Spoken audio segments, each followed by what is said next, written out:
Bienvenidos a Penguin Podcast Colombia, un programa original de Penguin Random House Colombia. Nuestro tema de hoy: cómo crear relaciones de por vida con tus clientes, con David Gómez y Juan Pablo Zuluaga. Bueno, muy bien, bienvenidos a otro episodio de Penguin Podcast Colombia. Hoy tengo el gran privilegio y el gran honor de entrevistar a un excelente autor. Yo diría la persona que más sabe de ventas en Colombia y en Latinoamérica. Estoy acá con David Gómez. David, ¿cómo estás? Juan Pablo, ¿cómo estás? Encantado de estar acá contigo. Hombre, no, el privilegio es mío. Bueno, no me presenté, Juan Pablo Zuluaga, de Mis Propias Finanzas. Y de verdad, me invitaron a entrevistar a David sobre su nuevo libro, un libro espectacular que me encantó, me lo devoré en un fin de semana, Contigo hasta la muerte. Otro libro de David, porque ya me he leído varios. Me he leído Hielo, una historia apasionante sobre un taxista que toma a David a la salida del aeropuerto de Cali. Detalles que enamoran, que tengo a toda la compañía leyendo el libro de Detalles que enamoran, cómo enamorar a nuestros clientes con esos detalles. Negocios Inmortales, ese libro que salió post pandemia, que yo creo que ayudó a muchísimos negocios a salir adelante de ese momento tan difícil y tan crítico que vivimos en la humanidad. Y ahora un nuevo libro sobre el arte de cultivar clientes de por vida, Contigo hasta la muerte. Yo quiero empezar por la primera pregunta y es: ¿por qué otro libro sobre ventas, David? ¿Por qué te animaste nuevamente a escribir un nuevo libro de estos? Yo creo, Juan Pablo, que un poco parte de un vacío que veía en la aproximación hacia las ventas. Un poco más de 30 años que llevo en este tema, siempre nos han enseñado a que las ventas es cerrar un negocio.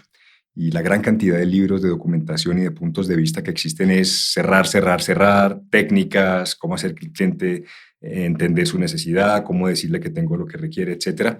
Pero creo que un enfoque desde cuál es realmente el resultado que el cliente puede estar buscando y cómo yo logro construir esta relación de largo plazo y entender que el fin último no es la venta, sino la recurrencia de esa venta, es lo que me permitió como identificar y dije, yo creo que aquí hay una cosa interesante, porque además yo nunca he comulgado mucho con la filosofía tradicional de las ventas, en la que es pues, así como arrancarle el omoplato a lo que cueste. Siempre he creído muchísimo en la venta responsable, en el soft selling, digamos, más que en el hard selling o en llamadas en frío y en todo este tipo de coerciones que no soy tan familiarizado. Entonces, para todos aquellos que no se sentían como cómodos con un modelo de venta tradicional, yo dije es que uno no tiene que presionar al cliente ni tener ciertas aproximaciones para que realmente logre su objetivo. Y documenté muchísimos casos a lo largo del libro de gente que trabaja en la parte comercial y que por poner por encima de su propio interés, el interés del cliente, termina logrando realmente los mejores resultados. Espectacular, y ya vamos a hablar muchísimo del libro, pero antes de eso quiero preguntarte, ¿por qué en términos generales, tú has trabajado mucho en ventas y con equipos comerciales, por qué las ventas son tan mal vistas? Y te confieso, yo hice una maestría en administración de negocios y nunca tuve una clase sobre ventas. No dan esa clase en la universidad, cosa que es absolutamente extraña y rara, porque ¿cómo así que un negocio no le enseñan a uno a vender si es que las ventas son el alma de todo negocio? ¿Por qué son tan mal vistas? ¿Por qué no enseñan eso en la universidad? ¿Y por qué eso de vender no es algo para sentirse orgulloso?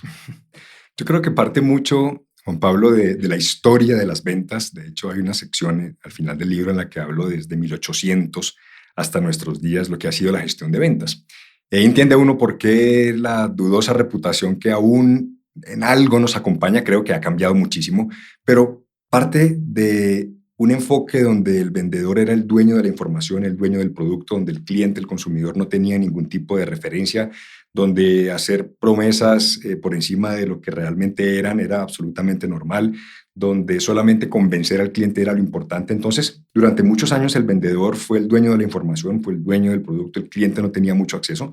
Esto empezó a cambiar obviamente a raíz de Internet en los 90 y hoy en día pues ya es un equilibrio completamente diferente, pero siempre lo hemos asociado, creo yo, desde esa historia como esa persona que está buscando solamente su propio interés independiente de que sea lo mejor para el cliente. Entonces, uno como cliente está prevenido porque está pensando que obviamente le van a vender así no sea lo que uno necesita y no siempre confía en eso. Entonces, por eso, de hecho, hablamos muchísimo en el libro de la importancia de la confianza y esa preconcepción que tenemos de las ventas creo que viene mucho de allá, de que personas seguramente inescrupulosas pasaban esa línea de prometer demasiado, de no aparecer, de no cumplir. Y lo otro es que sí, efectivamente creo que en muchas escuelas de negocios no se toca el tema de ventas. Yo creo que lo tocan desde otra perspectiva probablemente, y es como si uno hace la tarea estratégicamente o a nivel de marketing correcto, la venta es una consecuencia. Sin embargo, como lo vemos en el libro, la gestión de ventas es un acompañamiento que, si bien uno puede tener el resto de variables perfectamente hechas, pues tiene que facilitar el proceso para que finalmente el cliente pueda tomar la decisión si es lo que requiere. Bueno, entremos al libro porque tenemos mucho de qué hablar. Y Contigo hasta la muerte, que es tu último libro, hace referencia a tener clientes por muchos años. Genera esa recurrencia en los ingresos, la importancia de la recurrencia en los ingresos. Y está dividido en 4 bloques. Yo te voy a proponer que hablemos de esos 4 bloques importantes. El primero es precisamente ese, buscar la recurrencia. El segundo, generar buenos resultados y cómo hacer para que mi cliente sea exitoso. Tercer bloque, cómo construir relaciones de largo plazo. Y cuarto bloque, cómo el vendedor es la persona que conecta todos los puntos. ¿Te parece que lo hagamos de esa manera? Perfecto. Buenísimo. Entonces, generar la recurrencia. A mí me gustó mucho esta parte del libro, porque además la estoy buscando en las 2 empresas que manejo. Y es que dices que vender no es cerrar una venta, no es facturar, sino que vender empieza realmente después de que se da la venta.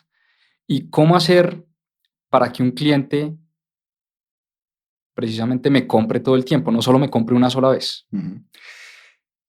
Efectivamente, creo que ahí es uno de los primeros planteamientos que cuestiona un poco la aproximación de ventas, y es: si uno viera cada venta, Juan Pablo, no como una venta, sino como la primera de 100 ventas, se aproximaría seguramente muy diferente al cliente, pensaría realmente qué es lo importante. Entonces, el principio de fondo es: no se preocupe solamente en vender, porque es que cuando uno habla con los empresarios, el primer punto es: ¿necesita venta? Sí. Ah, no, para vender usted tiene muchas alternativas. Baje el precio, haga una promoción, alíese con alguien. Es decir, uno puede cerrar el negocio.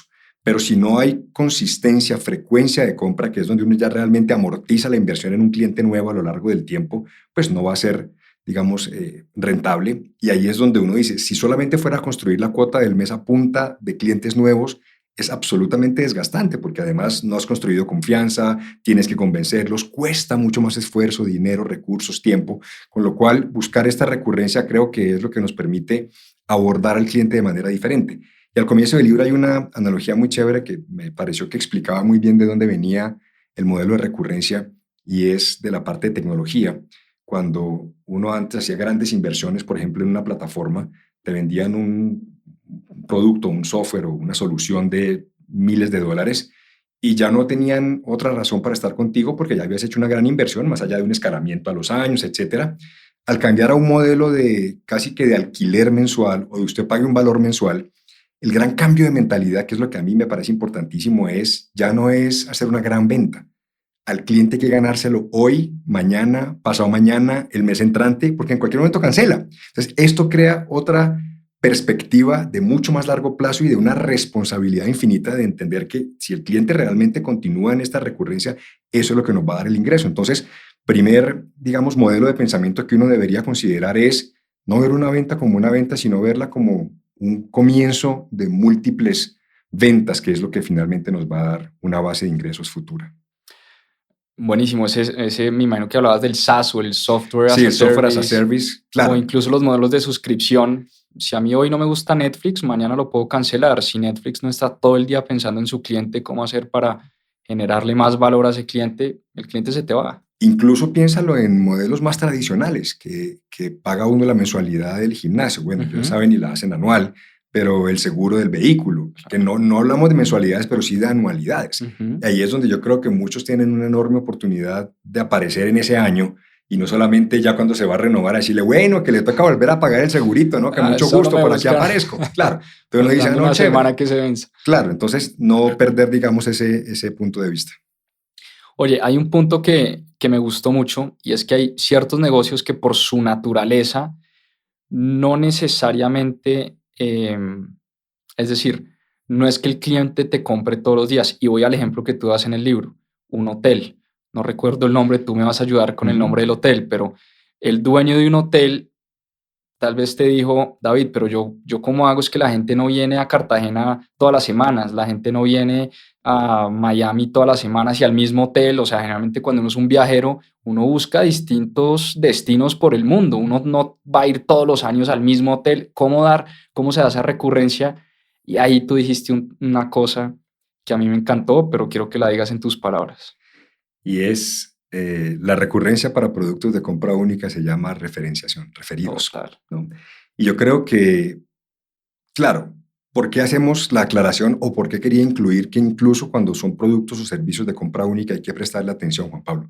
Porque la gente se relaja mucho al entender que no va a volver a ver al cliente. Entonces dice, pues finalmente es un amor de verano, entonces pues si la embarro en algo no es tan grave, igual no va a volver, ¿no?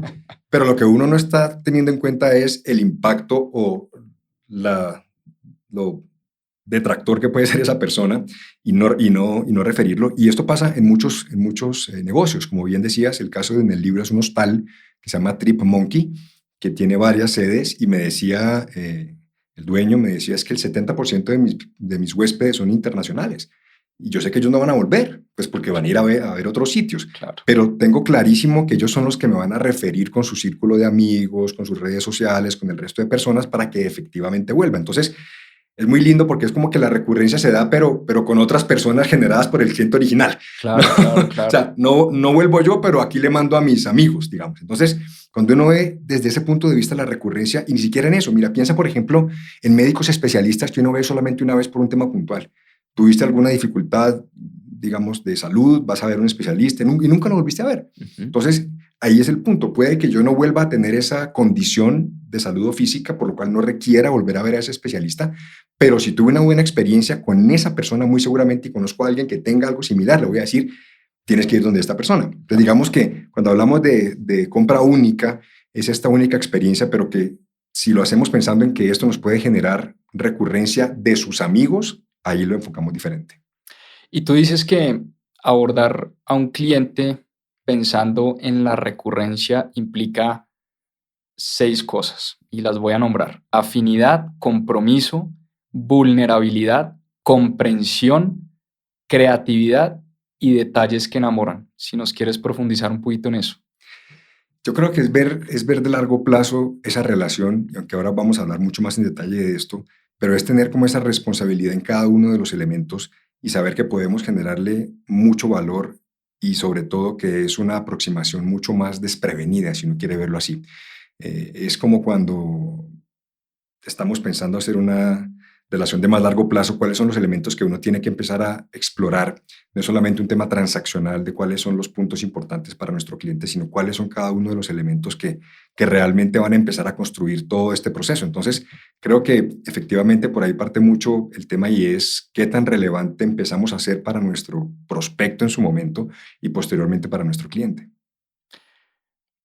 Hablemos del segundo bloque del libro porque me parece que es una buena transición y es generar resultados para mi cliente. Y es cómo hacer para generar buenos resultados, pero parte de la pregunta esencial que es ¿qué significa el éxito para mi cliente? Es entender muy bien esa pregunta, ¿no?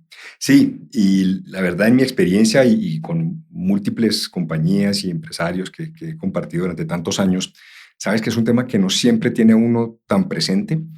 Uno se esmera mucho o nos han educado mucho en brindar un muy buen servicio, en construir un muy buen producto de buena calidad, o sea, en que mi propuesta de valor cumpla con la expectativa que yo prometo. Pero en muchos casos, este producto o servicio es un componente para algo más grande. Es decir, ¿qué está buscando finalmente el cliente lograr con lo que está adquiriendo conmigo? Y hasta dónde yo como proveedor podría avanzar en tratar de darle más herramientas y más alcance para que logre lo que desea lograr. Entonces, cuando hablamos de que una de las premisas para lograr recurrencia es que al cliente le funcione lo que uno le vendió, y le funcione dependerá mucho obviamente de lo que estemos ofreciendo, pero es que cumpla su expectativa, que finalmente si somos un profesor de guitarra, pues que aprenda a tocar guitarra, si tenemos una escuela de inglés que aprenda a hablar inglés, ¿no? Si le estoy asesorando en el tema de finanzas, pues que realmente mejore su situación financiera. Si soy un proveedor que maneja productos a través de distribuidores, por ejemplo, o usa canales de intermediación, pues que al canal le rote el producto. Entonces, es ver, y creo que es una contribución interesante porque es empezar a ver nuestro éxito como el éxito del cliente o viceversa. Y no solamente es decirle, yo le vendí un buen producto. Usted no hizo nada más, es su problema. Entonces, ahí hay varios ejemplos donde uno dice, ¿cómo yo puedo empezar a ayudarle a mi cliente? ¿Qué más necesita para que efectivamente logre lo que desea lograr? Entonces, por ejemplo, hay un caso donde decimos, suponga que uno vende un software para administración de clientes, un CRM, algo así.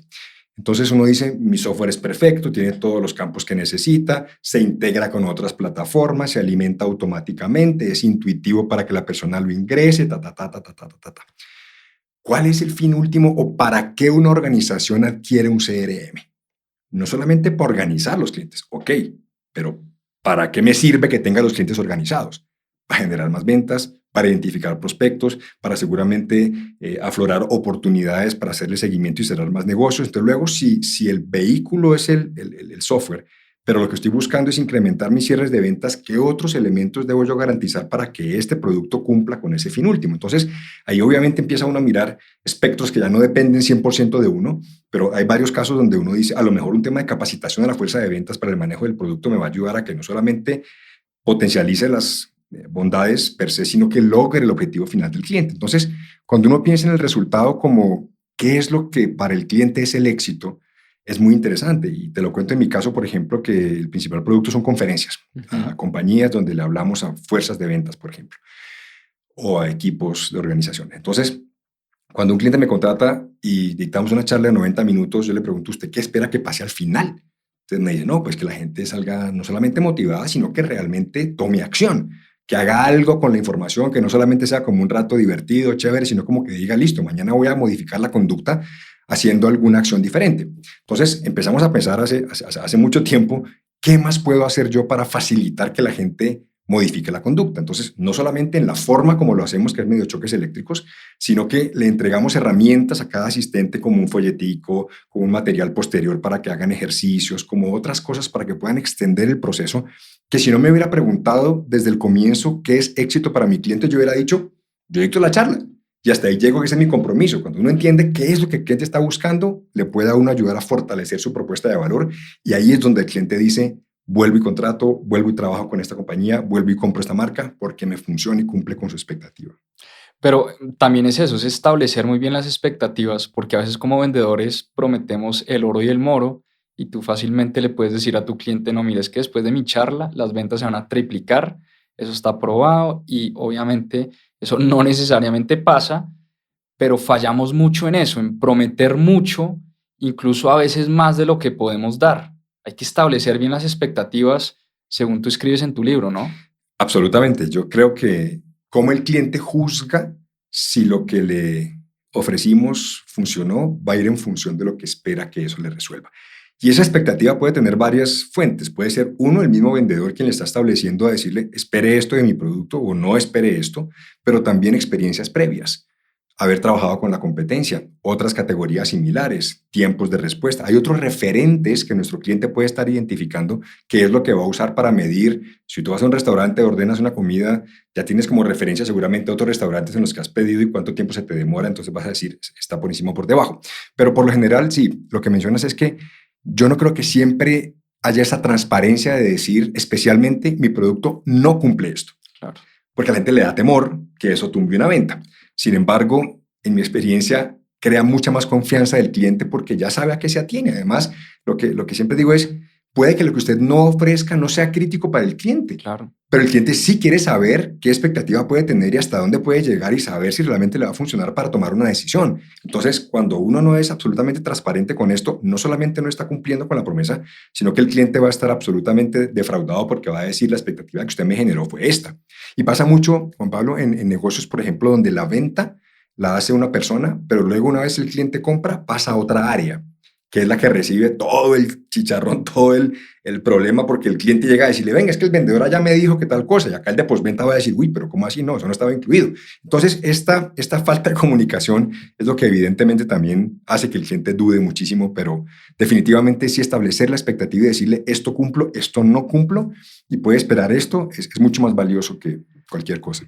Pero además no es solo la expectativa de cara al cliente, sino al interior de la compañía, porque muchas veces el vendedor se mete en unos problemas con el área de logística porque prometió que iba a entregar mañana por la mañana, con el área de cartera porque dijo tranquilo que yo lo di 60 días de pago, con el área financiera porque tranquilo que usted me factura cuando quiera y yo le entrego. ¿Me entiendes? Como que metemos a la compañía entera en un montón de problemas.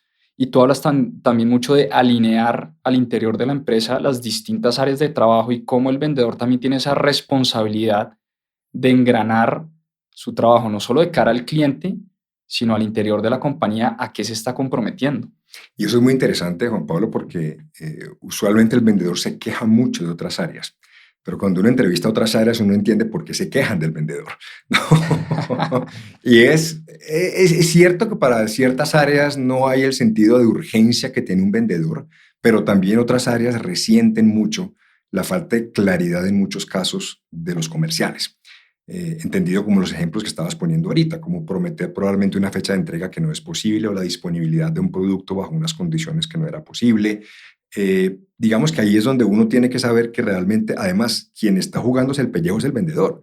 Y finalmente, si uno no alinea internamente toda la organización diciendo, mire, ¿hasta dónde puedo llegar? Y antes de hacer una promesa, tomar cualquier decisión, consultar internamente y saber hasta dónde podemos llegar, es lo que genera confianza en el cliente.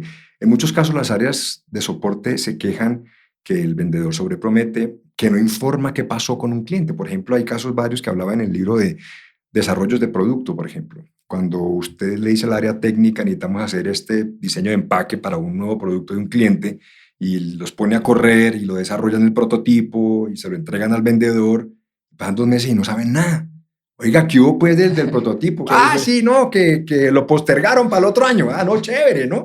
Entonces, sienten muchas áreas que es un poco olímpico el manejo, con toda razón, con lo que dicen. Entonces establezca prioridades, involucre a la gente dentro del proceso, que es una cosa que ha sido muy interesante. Hay varios casos también de eso, donde la gente técnica, la gente de finanzas, la gente de logística acompaña al vendedor, conoce un poco el rol del cliente, conoce su área equivalente dentro del cliente para así ya decir, ya entiendo qué es lo que tenemos que armar internamente como compañía. A mí me encantan, David, las historias que tú cuentas en tu libro. Y hubo una que me llamó mucho la atención, la historia de Claret, que trabaja en una empresa de commodities y ella siempre se preguntaba, ¿cómo hago para diferenciarme si es que el cliente lo único que me pide es precio, precio, precio, precio? Pero al final, ¿cómo me diferencio? ¿No? Y ella dice una frase que la anoté acá que me pareció sensacional, porque ella se pone a investigar y a estudiar a profundidad.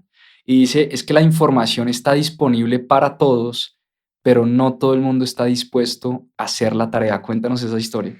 Es muy linda, efectivamente es en el sector de combustibles. Ella es una ejecutiva de ventas del sector minería y tenía que identificar para venderle a estas canteras gasolina, diésel, de hecho. Pero el precio terminaba siendo siempre un obstáculo. Ella se puso a investigar y se dio cuenta que había una oportunidad de vender un producto más económico sin afectar la rentabilidad. Me explicaba que el diésel es, según la legislación de momento, pero puede ser 10% aceite de palma, 90% diésel, y lo que encarece el diésel es el aceite de palma. Había una legislación que cubría el sector de minería que permitía que fuera 5% aceite de palma. Esto hace que el producto tenga una menor composición, por lo tanto más económico. Con base en eso, el B5, que fue la solución que ella identificó, fue una alternativa muy positiva para sus clientes y varias lecciones. Entonces, como tú decías, esta legislación ya estaba. Es que nadie había hecho la tarea de decir, venga, ¿y por qué no la aplicamos? Y esto nos va a beneficiar finalmente a nuestros clientes porque va a ser mucho más eficiente el tema. Y de ahí se derivan muchos otros beneficios para sus clientes, pero este fue el punto de entrada porque le decían algunas de las canteras, nunca nuestro proveedor actual nos había dicho eso. Y a veces están allí las soluciones. Entonces, lo más interesante, y en ese caso, que además tiene otras interpretaciones u otros aspectos que ella trabaja para optimizar, digamos, el reabastecimiento de la maquinaria cuando están en la montaña y otro tipo de dificultades que el cliente tenía, o cuando se le acababa en zona frontera, por ejemplo, el combustible, ella tenía una opción para darle una alternativa, es entender realmente que no está vendiendo en un producto. Por eso, cuando hablamos de commodities, Juan Pablo, yo creo que la diferencia no está en el producto. En este caso, ella logró por legislación desarrollar un producto diferente per se, pero si miras el resto de elementos no tienen que ver con el producto, es temas de logística, temas de dispensación, temas de control de contaminación, temas de seguimiento, temas de disponibilidad de producto. El resto de variables terminan siendo mucho más efectivas, por lo cual yo creo que no estamos condenados a competir por precio, aún si estamos en el mercado de commodities. Sí, es lindísima esa historia, me recordó a la frase de Tony Robbins que dice, todos queremos la buena vida, pero no todos estamos dispuestos a trabajar por esa buena vida. Qué chévere. Parecido a lo que dice Claret, ¿no? La información está ahí y todos queremos sacarla del estadio, pero no todos estamos dispuestos a hacer el trabajo que eso requiere. Vámonos a las relaciones, porque tú hablas en la tercera parte del libro de la importancia de construir relaciones sólidas con los clientes. Y dices que es la forma como se vende más que lo que se vende realmente. Como decían las abuelitas, Sí. mijo, no es lo que usted dice, sino la música que le pone. El tonito. El tonito. Es el tonito. Entonces no es qué me estás vendiendo, sino cómo me lo estás vendiendo. Hablemos de eso.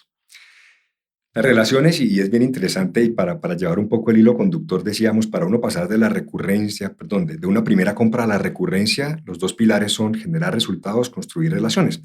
Y aquí hablamos de relaciones, Juan Pablo, un poco desde una perspectiva diferente, porque hay un libro previo que es Detalles que enamoran, donde uno dice estar pendiente del cliente, casi que consentir al cliente y este tipo de cosas, lo cual está bien.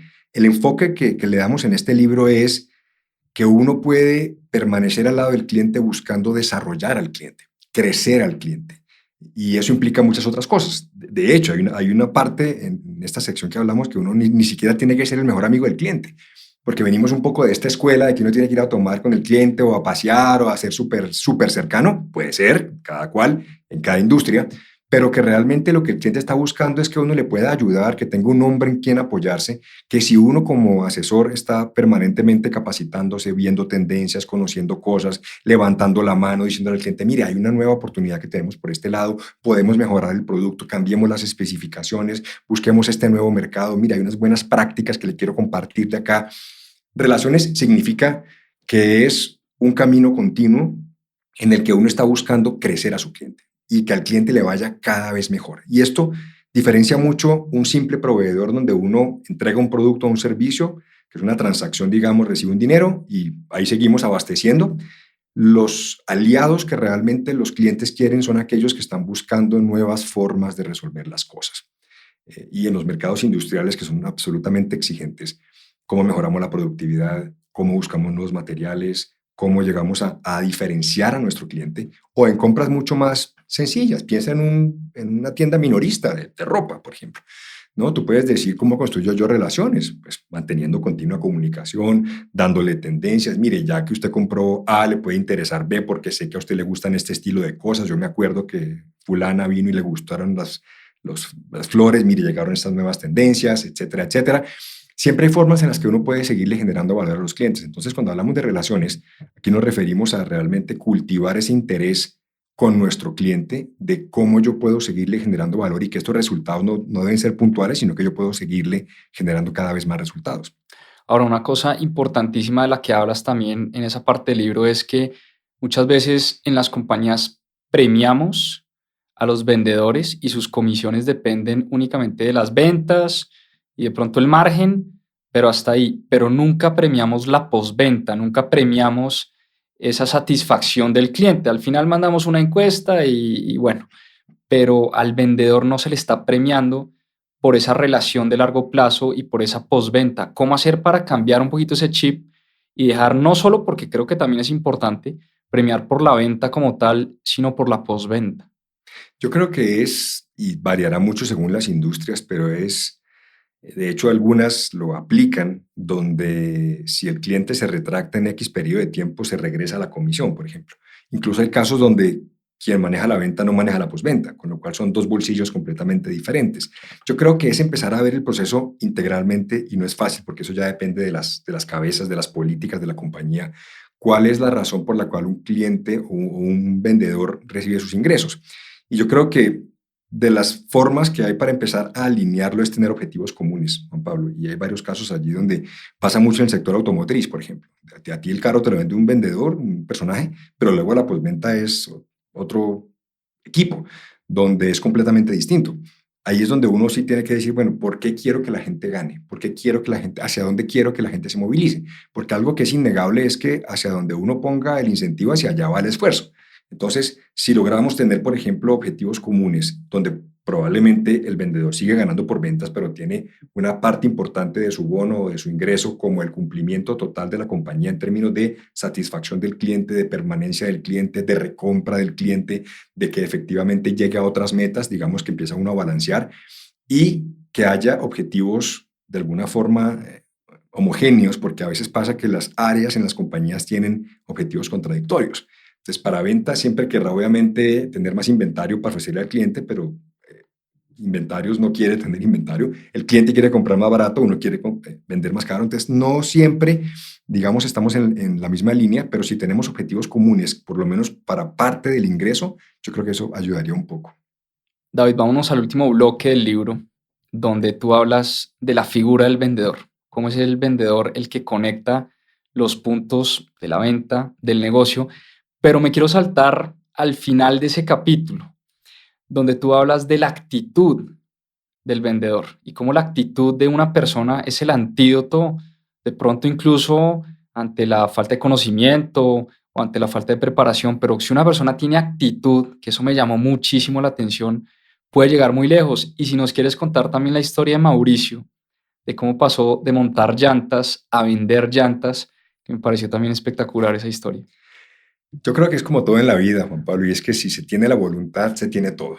Yo creo que no hay excusas ni para la falta de conocimiento, de experiencia, de preparación. Siempre hay múltiples herramientas. Y el vendedor, o cualquiera que sea el rol, porque el vendedor puede tener muchos nombres en diferentes industrias. Puede ser un veterinario, puede ser un abogado, un odontólogo, un ingeniero químico, distintas cosas.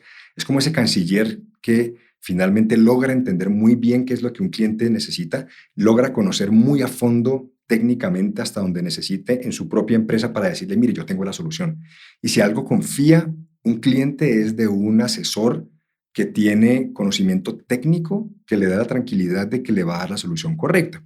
Y ese fue el caso de Mauricio. Mauricio empezó con montallantas en uno de estos lugares, pero siempre muy curioso de ver que el vendedor era luego el que no solamente ganaba más plata, sino que era el que tenía la relación con los clientes. Entonces empezó a decir, venga, yo además de montar las llantas, yo ya conozco cómo funcionan algunos de estos elementos, voy a empezar a capacitarme con otras cosas. Y a raíz de eso, cada vez que llegaba un proveedor de cualquier cosa, de alineación, de llantas, de lo que fuera, él llegaba y estaba en esa capacitación. De hecho, hubo una historia muy linda que me contó que me decía, yo me di cuenta que tocaba crear relaciones. Y yo dije, pues, ¿quién me entrena en eso? Pues en la iglesia. Entonces yo vi que había un curso que para relaciones de pareja, y allá me metí porque alguna vaina aprende uno de eso, que además tiene mucha analogía. Claro. Pero fue esa actitud y esas ganas de decir, la información está allí, la oportunidad está allí, yo voy a ir a buscarla, lo que demuestra que en últimas, más allá del producto que uno tenga, más allá del pedigrí o de los títulos que tenga o de la experiencia o de la cuna en la que haya nacido, es la voluntad de uno querer hacer la diferencia para la gente. Y en ese caso, como en muchos, era el interés de conocer realmente qué es lo que el cliente requiere, estudiar muchísimo y prepararse para darle esta mejor información a la gente, pero sobre todo reconocer que las herramientas existen para todos. Total, David, me recordó mucho a ese personaje tuyo fascinante del libro Yellow, esa actitud que uno difícilmente consigue en otro lado. Es cierto, es cierto. Mira, una de las cosas que me encantan de tus libros es que son muy prácticos y muchas veces cierras tus libros con esas ideas que podemos empezar a implementar desde mañana. Incluso me acordé de Detalles que enamoran, donde tú das al final 100 ideas o 100 detalles que pueden hacer enamorar a tu cliente. Lo mismo con este libro, Contigo hasta la muerte, termina con 50 ideas para cultivar clientes de por vida. 50 ideas, mejor dicho, ahí está el resumen del libro. Pero dime, no sé, 3, 4 que se te vengan a la cabeza y más bien dejamos al oyente con ganas de comprar el libro para que se lea las demás ideas para cultivar esos clientes de por vida. Sí, Juan Pablo, efectivamente son como tips prácticos que uno puede implementar y voy a arrancar solamente como para dejar justamente las ganas de conocer más los 3 primeros. El primero es cumpla sus promesas contra viento y marea. Esto significa que realmente, como hablamos en algún momento ahora, la expectativa es lo que va a determinar para el cliente la generación de confianza. Yo creo que si cumplimos nuestra promesa y somos coherentes y esta transparencia existe, realmente empezamos a construir y a cultivar clientes de por vida. La segunda, que me parece muy interesante, que es pensando muchísimo en resultados, es construir una red de aliados.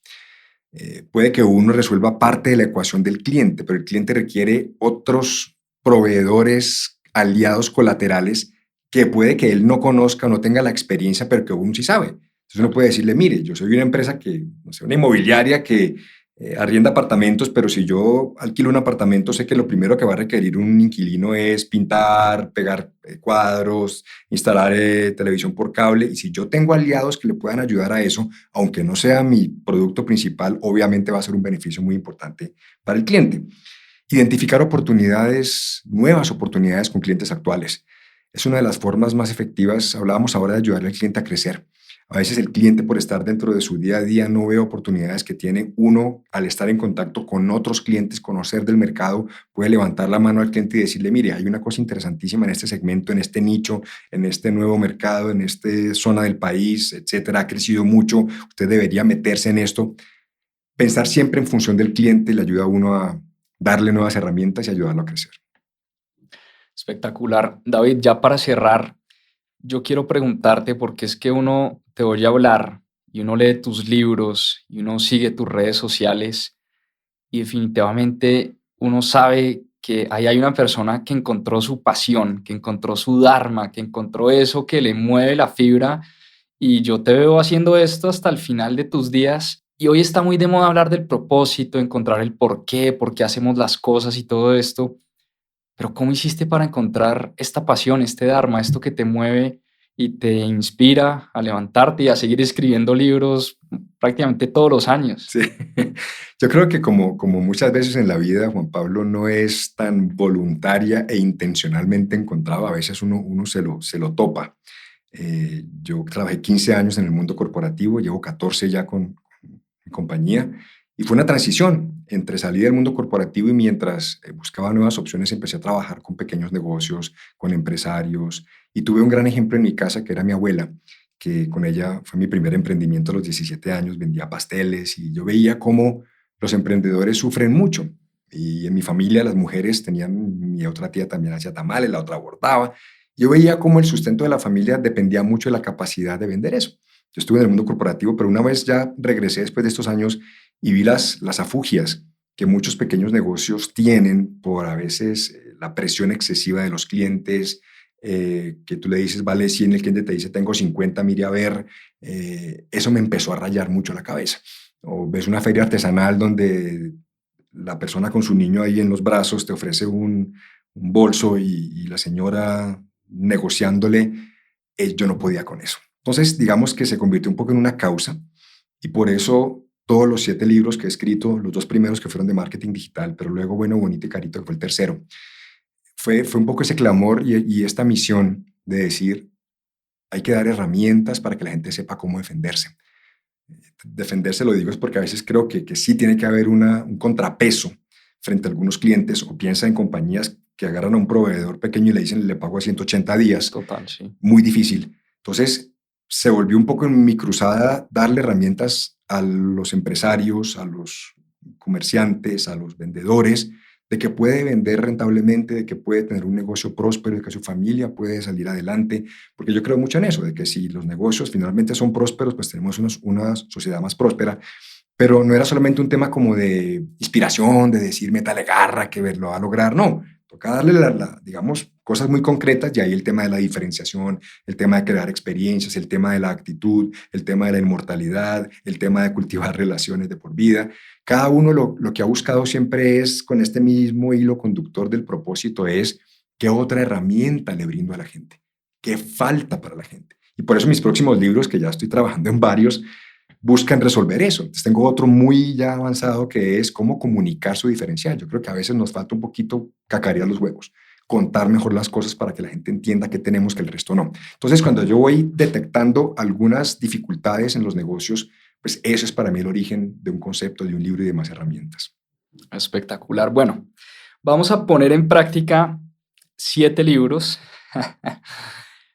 muchos años de experiencia en ventas y me vas a vender tu libro, me vas a vender Contigo hasta la muerte y vas a invitar a los oyentes a comprar el libro, a leer el libro y por supuesto a ponerlo en práctica. Efectivamente, está sufriendo porque le faltan los clientes. Lleva muchos años y mucho esfuerzo y nada que logra concretar la fidelización. Damas y caballeros, paren de sufrir. A partir de este momento podéis disfrutar de Contigo hasta la muerte, el arte de cultivar clientes de por vida, que os mostrará de una manera sencilla, secuencial y práctica cómo, con pequeñas herramientas, conquistar no solamente el corazón de sus clientes, sino el bolsillo, para que efectivamente digan: no puedo vivir sin usted. Contigo hasta la muerte significa hasta que la muerte nos separe. En la salud y en la enfermedad estaremos juntos hasta el final. Porque se trata de eso. Así que si dama o caballero que me escucha adolece de clientes o cree que le están comprando a otro porque es más barato, no se angustie. Le llegó la solución. 2 veces al día un capitulito y esto es bendito. Yo, contigo hasta la muerte. Lo pueden conseguir en cualquier librería, en almacenes de cadena, online también, pedirlo físico o comprarlo en formato digital. Así que bueno, está disponible en todos los formatos para que pare de sufrir y cultive relaciones de por vida. Espectacular. Yo como zapatico para dama, niño, caballero, ¿qué tallita le busco bien? Pueda, así que pregunte porque no vea, no tengo 37, tengo 36, pero usted me mete papel periódico con vinagre, 2 cuchillos a medianoche y esto, vea, con luna llena, si largo le queda ancho, le cede bien, pueda, siga mi reina, ¿no? Ay, hombre, no, David, qué espectáculo. Me encantó ese cierre. El man sabe lo que dice, sin duda. Yo quiero darte las gracias, primero por esta invitación, por darme la oportunidad de conversar contigo y también porque de verdad me he devorado tus libros. He leído 5, no 7, y me han servido mucho en las 2 compañías, como te dije, en las que trabajo. Me han servido muchísimo para cultivar esas relaciones de largo plazo con los clientes, pensar mucho más. Yo soy obsesivo con eso de los detalles que enamoran y la gente que trabaja en mi compañía sabe de qué les estoy hablando porque literal los tengo leyendo tu libro y ha sido de gran ayuda, Yo creo que son libros que vale la pena leer y releer una y otra vez porque son muy prácticos, muy prácticos. Así que si ustedes de verdad adolecen de clientes de largo plazo, recurrencia en las ventas o simplemente clientes que se fueron, o más bien, porque también sufrimos de eso, ¿cómo decirle que no a los clientes? Ahí también hay muchas estrategias para decirle que no a los clientes. David, espectacular charla, muchísimas gracias. No, Juan Pablo, al contrario, para mí un gran honor, te admiro mucho, además también por toda esta vocación que tienes y con todo lo que le ayudas a la gente, y creo que entre más sigamos empujando en este mundo, brindando herramientas y nuestra experiencia desde nuestro ángulo, cada uno, pues indudablemente lograremos grandes resultados, grandes cosas, una sociedad mucho más equitativa, negocios más prósperos, que yo creo que es el objetivo de todos. Así que de verdad, muchas gracias a ti por haberme acompañado en este espacio. Sin duda, y de una vez te extiendo la invitación a nuestro club de lectura todos los domingos para que hablemos de este librazo, Contigo hasta la muerte. Me encanta, por favor. Buenísimo, David, muchas gracias. Muchas gracias, un abrazo. Penguin Podcast Colombia, producido por Penguin Random House Colombia en colaboración con El Espectador, Aganza Producciones y Skybox Studios. Margarita Restrepo, directora de marketing. Jorge Rojas, productor general. John Vázquez y John Cáceres, productores. Cristian Sainz, director de audio. Vani Gabriel Ortega, director creativo.